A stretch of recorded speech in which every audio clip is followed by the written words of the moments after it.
Hey friends, welcome back. We are doing lesson 28 for Wit and Wisdom, so let's get started. So our essential question is, why do people around the world admire Cinderella? So what does it mean to admire someone? What do you think that means? Well, admire means maybe to respect someone, or maybe you really like someone or think they're really special, right? Okay, that sounds great.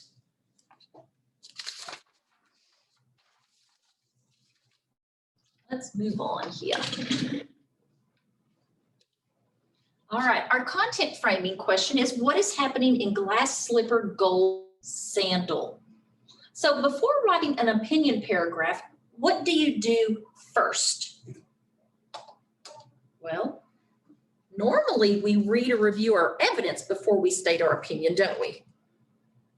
Yeah, figure out what our opinion is on something. So today we're going to gather and review evidence that people admire or don't admire others. Okay, so let's keep moving. So let's gather and review some evidence. What are some things you admired and didn't admire about the characters in the stories we've read for these modules? Let's think about this. Let's generate a list of actions that you admire in characters. Well, what have these characters done that you admire? I think they share things. They help others.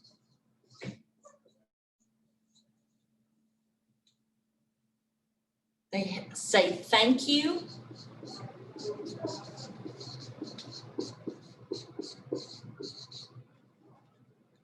They work hard. Well, we saw that a lot, didn't we?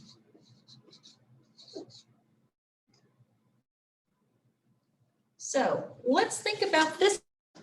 What don't you admire about the characters in the story? Well, they're mean, aren't they? Yeah, they're mean. They tease people. Tease you. And they don't share. They're not very nice.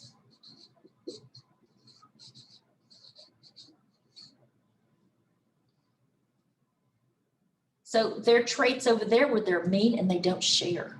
They're just ugly to you. But the characters in our stories, they share things. They help others. They say thank you, and they work really hard, don't they? Yes. Okay.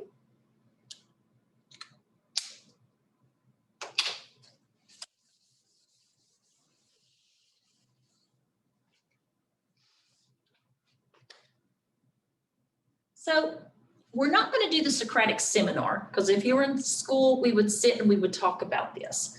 But what do you admire about the characters in the Cinderella stories? Well, think about that.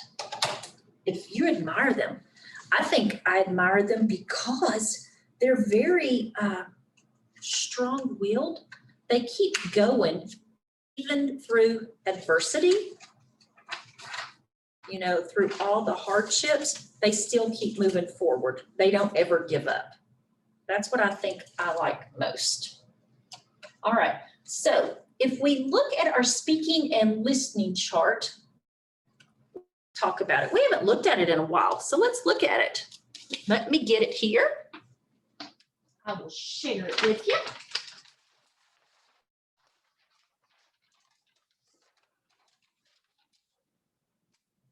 So in our speaking and listening chart, you don't have to write because this is just a chart. Our speaking goals, remember, you respond to what others say, you speak in complete sentences, and you ask for more information if you're confused. Your listening goals, our whole body is listening. We notice pause, you ready your body, and you listen for new ideas. All right, so that's our speaking and listening goals.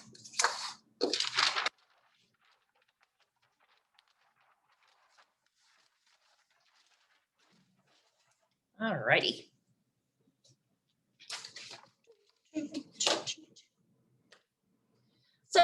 identify elements of the Cinderella stories.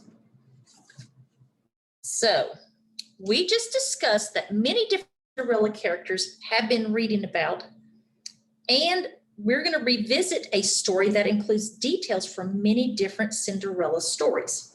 So what elements have been similar in all these Cinderella stories that we've read? Well, let's look. I know we've got magic in all of them, and we've got good and evil characters, and we've got proof of identity, right? Well, let's check it out. Oh, looky there. Magic elements, good and evil characters, and proof of identity. All right. So now what I'm going to do is we're going to revisit glass slipper, gold sandal, and I want you to listen for the elements that are found in Cinderella's story, okay? So I am going to pause that up there, and we are going to read glass slipper, gold sandal.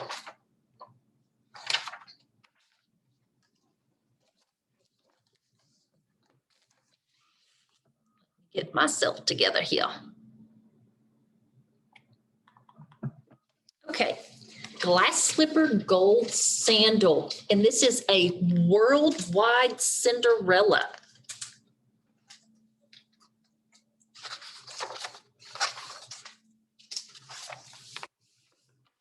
Once upon a time, there lived a wealthy merchant whose wife had died. They had one daughter, gentle-eyed and good-hearted.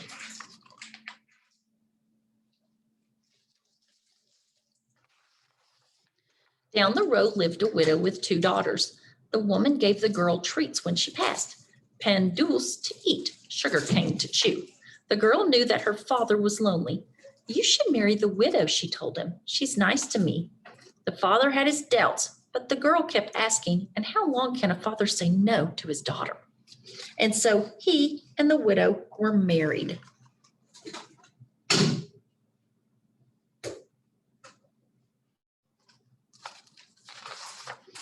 But no sooner had the stepmother moved in that she began to order the girl about. All day long, she set her to weeding the rice fields and cooking and carrying. The woman gave the girl's room to her own lazy daughters, and at night the girl had nowhere else to sleep but curled for warmth among the ashes in the hearth. Her stepmother allowed her only a few scraps of food. Her stomach howled. Then the girl recalled how she had begged her father to marry. I picked up the scorpion with my own hand, she told herself. She vowed not to complain to her father and upset him.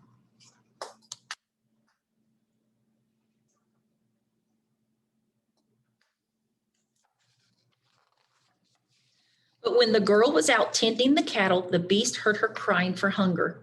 Don't weep, said one of the cows, and the animal poured honey for her from its horn. And a fairy gave her figs and apricots, and Godfather Snake gave her rice. Once she was eating well and proper, the girl bloomed into a right rare beauty. The stepmother couldn't fathom it, and meanwhile her own sour-faced daughters would curdle milk if they looked at it twice.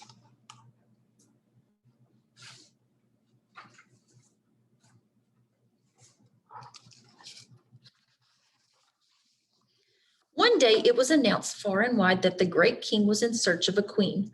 All the unmarried women dressed in their finest robes and set off for the palace. To make sure the girl couldn't go, the stepmother threw an apron full of lentils into the ashes and ordered her to pick them all out. And scour all the kitchen pots too, she hollered. As soon as the stepmother left with her daughters, the girl burst into tears. Outside, the sparrows heard her. In they flew and picked the lentils from the ashes. Then a witch woman came in and spoke a spell, and up jumped the pots and scoured themselves.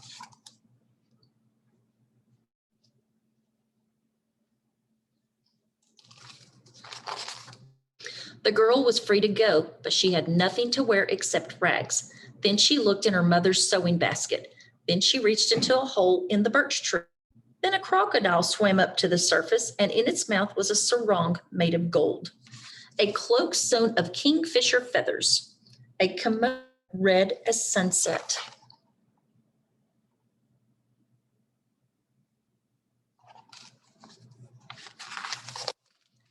And on the girl's feet appeared a pair of glass slippers, diamond anklets, sandals of gold. Walk to the ball, said the girl's auntie. Never. She picked a big round fruit from a tree and tapped it 3 times with her wand. Quick as the blink of a firefly, the breadfruit changed itself into a coach. Breadfruit's like a melon. When she made her entrance, so great was her beauty that the musicians stopped playing. No one, not even her stepmother, knew the beautiful stranger was.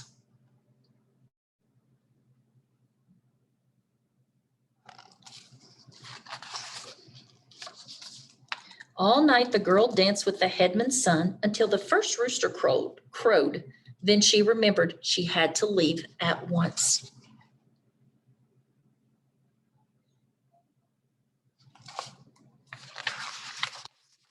She leaped onto her mare's golden saddle. "Who are you?" called the prince. The girl had no time for words and charged down the lane. The prince sprinted beside her, got a hand on her shoe, and the dainty thing pulled off in his fingers as she galloped away.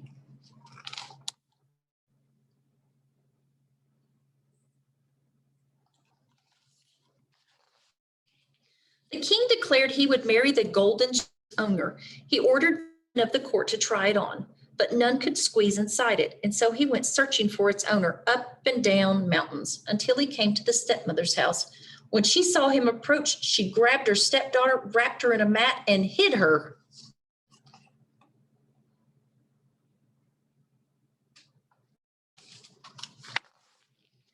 "I'm certain the shoe will fit one of my favored girls," said the woman. Grunting and sweating, her older daughter tried to wrestle the shoe on, but couldn't. Neither could the younger.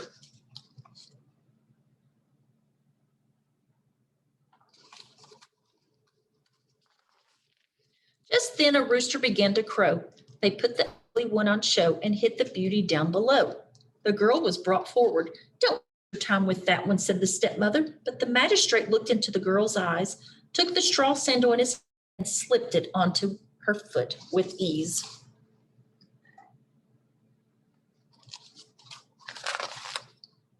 She and the great king were married at the palace, where the guests feasted on mangoes and melons, rice seasoned with almonds, beef stew and lamb stew, anise cookies and custards. Such a wedding it was, and such an couple, and such a wondrous turn of events.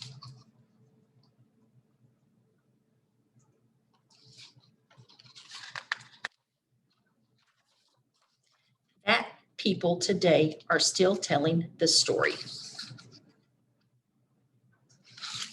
Okay, so let's get back to our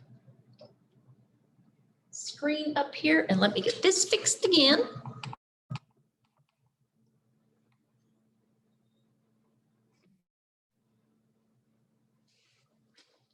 Okay. So, what elements of Cinderella stories did you recognize in this story? Well, I did hear characters and evil characters. I heard magical elements such as cows and a fairy and a godfather snake, a witch woman, a crocodile, and an auntie's wand. And the proof of identity I heard was like glass slippers, diamond anklets, sandals of gold. So we heard a lot of our elements, didn't we?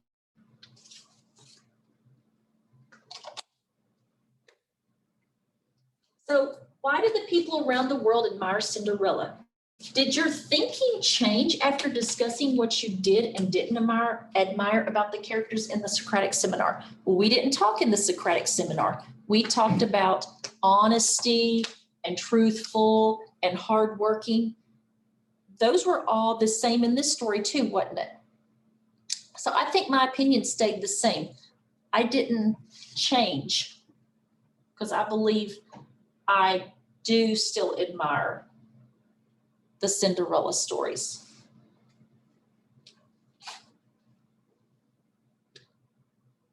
So let's check our fluency homework.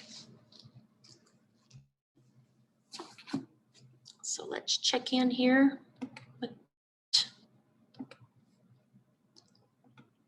Okay, our fluency homework. We should have memorized this one by now. That's how I feel because we've read this and read this. So we should know this by heart. Amoni found fault as soon as she stepped into the kitchen. Too cold, the fire's gone out. Fetch wood, Blossom, be quick. Pear Blossom gathered sticks and fed the stove until the lid on the kettle danced from steam. Too hot, the noodles are scorching. Get water, Pear Blossom, be quick. But Amoni and Peony were jealous of Pear Blossom, and the harder she worked, the happier they were. Each day Pear Blossom was up before the sun. She cooked and cleaned until midnight with the crickets for company. All right, let's look at the next one. Amoni found fault as soon as she stepped into the kitchen. Too cold, the fire's gone out. Fetch wood, Pear Blossom, be quick. Pear Blossom gathered sticks and fed the stove until the lid on the kettle danced from steam. Too hot, noodles are scorching. Get water, Pear Blossom, be quick. Both Amoni and Peony were jealous of Pear Blossom, and the harder she worked, the happier they were. Each day, Pear Blossom was up before the sun. She cooked and cleaned until midnight with only the crickets for company. But nothing could hide Pear Blossom's beauty, and at night, Amoni lay sleepless, searching for an excuse just to get rid of her stepdaughter. Okay, so I'm going to stop sharing. And let me get this back. All right. So we did our fluency check-in. Now our deep dive. So let's talk deep dive now. What are some elements or things that we found most of the stories have in common? Well, we know there's magical elements. We know there's evil characters like the stepsisters and the stepmother. They're good characters too. And there's a proof of identity like a sandal or a slipper or a clog. Today, we're going to sort words into specific categories by grouping similar words together. Okay, now you see all of my words up here. You've got sugar cane, honey, figs, apricots, rice, mangoes, melons, beef stew, cookies, custard, slippers, anklets, sandals, shoes, robe, sarong, cloak, and kimono. Now, what do all these words have in common? Well, there's a lot of food up there, isn't there? Yeah. And I think I heard clothing and shoes. Let's check it out. Well, there's our food, clothes, and footwear, feet and shoes. Okay, so what we're going to do, or we're going to start out, I'm going to do a couple of these, and then you will do it on your own because you have the handout 28A that are the word cards, and you can sort those out. But actually, instead of you cut them up and out, let's just do it on the board together. How about that? I'll just do it together. So sugar cane, what is sugar cane?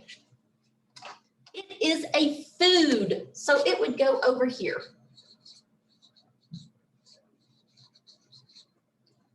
What about honey? It's a food also. Figs, it's a food. Apricots, it's a food. Rice, food. Mangoes, food. I think these are all in order, it looks like. Melons, yep, food. Beef stew. It's making me hungry. All these foods, cookies.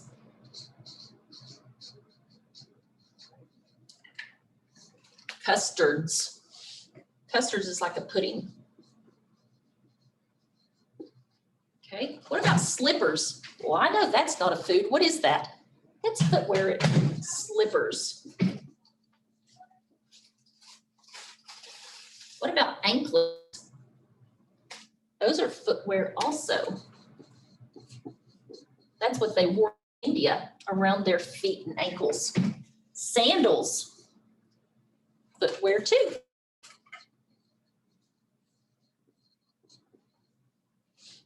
We have shoes, it's footwear. What about a robe? Oh, that's clothes, isn't it? A sarong, that's like an outfit that goes around also, like a dress. A cloak, it's like a shawl, so it's clothing. And a kimono, that is clothing also from another country. So we have food, we have clothes, and we have wear. And that's what that handout 28A is. All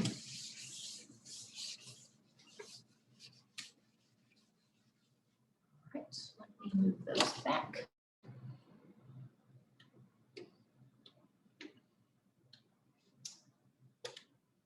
All right. That's the end of this lesson. I guess we will see you back here tomorrow, same time, same place, for the next lesson. Have a great afternoon. I'll see you then.